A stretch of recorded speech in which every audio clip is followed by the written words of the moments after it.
Since you mentioned about the U.S. economy, seems to be it's on backward bending.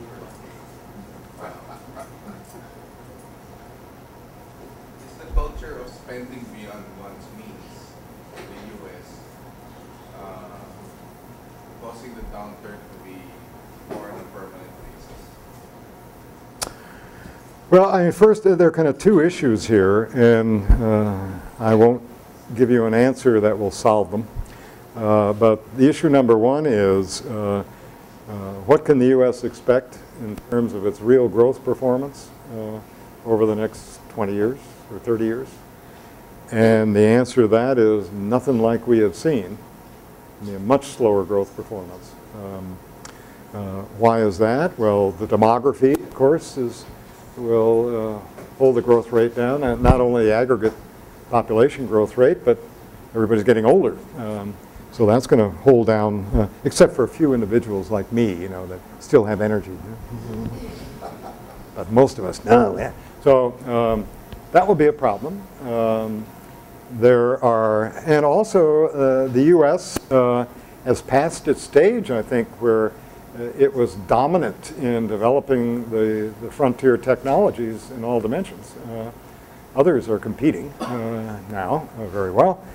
So we're going to have to start scrambling to get their technology rather than vice versa.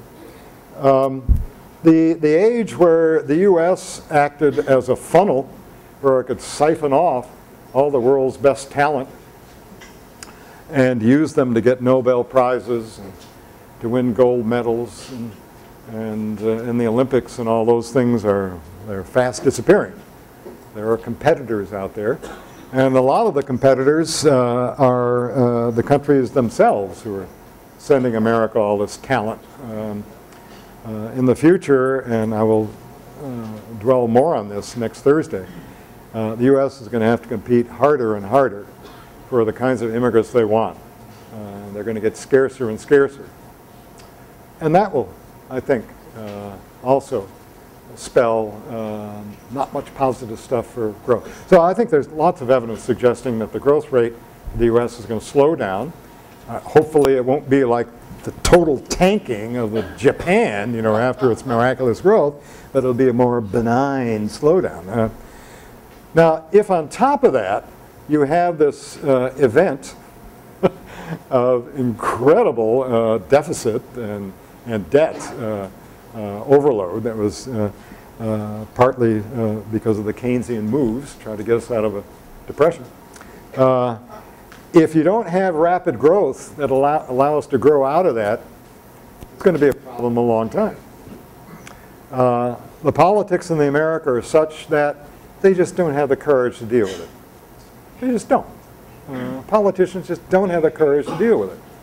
So what do they do instead? Well, the answer, of course, let the dollar inflate. Let's have price inflation. So I think the U.S. should have a spectacular price inflation. Depreciate the dollar, spectacular price inflation, then all that debt will go away. The rest of the world will be unhappy about that since they hold the dollars, right? But, and some Americans will too. But I think what other solution is there to it? And if we can't resolve it that way, and we can't resolve it by being fiscally responsible, I don't know what the solution is. When you add on to the fact there's not going to be rapid growth. Part of the reasons that the recovery has been sluggish is because the long-run growth potential is more sluggish than it was in the 90s and so on. So I'm a little pessimistic about our future.